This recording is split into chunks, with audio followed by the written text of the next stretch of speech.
Still to come here on Daily Planet, we'll find out why this bull moose makes an appearance on today's Planet U segment. But first, with a new book and documentary, Julie and Colin Angus are talking about a way to see the world using nothing but human power. Before setting out on their next adventure, they stopped by Zaya's campsite for a chat.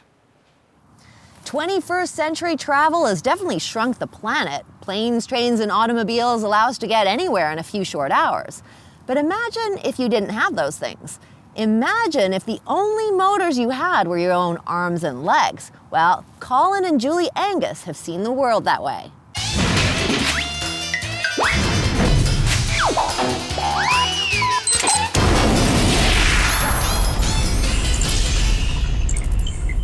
Julie and Colin Angus, human-powered adventurers. First man to circle the globe solely under human power, first and only woman to row the Atlantic from shore to shore. Explorers who have seen the world in a whole new way. Now, your book is called Road Trip. What was the idea behind the book? Well, as the title is a play on words, of course, being the rowing trip.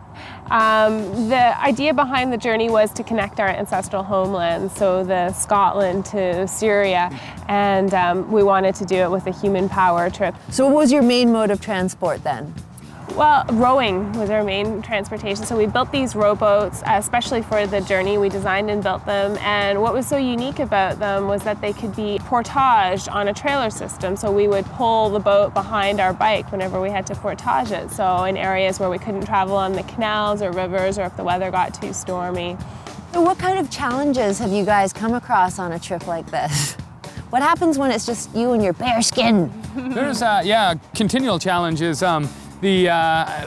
Basically we're lugging, it ends up being almost 300 kilograms between the two of us, between the boat and the bikes, the trailers, all the audio-visual equipment we've got inside. You're your own Sherpa. Yeah, our own Sherpas. So as you can imagine, I mean, every hill we encounter when we're pulling the boat behind the bikes is a challenge on its own. You guys travel through a lot of canals, which are obviously man-made structures. They're a little different. What does that say about, ecosystems and environments? Yeah. Well, I think the fact of the matter is that, people, are going to have some sort of impact in the environment. Do you think maybe you've had a sort of particular type of view of the way landscapes or ecosystems might have degraded? Because you're going in sort of like the back route path, a lot of places that most of us don't see. With this trip in particular, we really got an in-depth sort of perspective of the different watersheds in Europe, and there is some, as you can imagine, some pretty depressing stories with industrial waste going into the rivers and fish dying off. But at the same time, there's some really positive news too, like in the Rhine River, for example.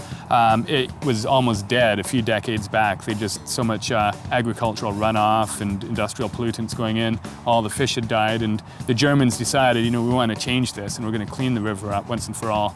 And now it's all the life is coming back. A lot of the original species are back, and salmon are even coming upstream to spawn. Ultimately then, isn't this to make the sort of point that you guys can be self-reliant, that in fact we can all be quite self-reliant in travel? Definitely, through our journeys, one of the goals we want to promote is environmental stewardship and traveling in a way that is, puts a lighter footprint on the earth. People at the end of the day, are riding on their bicycles or living in their homes or whatever it may be, and all these things are coming out of the ground or coming from the environment around them. So, we can't just abandon our mining projects or our forestry, but it's important to, again, think about how you can do it in a sustainable fashion. So how would you guys convert me? How could you inspire other people to want to get off their lazy butts and, Well, I think you could start small. You don't have to go on a 7,000 kilometer journey across a continent. One of the things that we really love about human-powered travel is that it gives you a different opportunity to interact with your surroundings. It's not as much about sightseeing, it's about interacting and being a part of the environment that you're traveling through. And also watching things move slowly, watching landscapes change, Scottish highlands slowly go into Syrian deserts. It gives you an in-depth perspective of the environment. And then there's the people. Let's go. Thank you guys so much for joining me today. Oh, good fun. My pleasure. Do you think you guys could give me a piggyback? I can give you a I thought you might be good.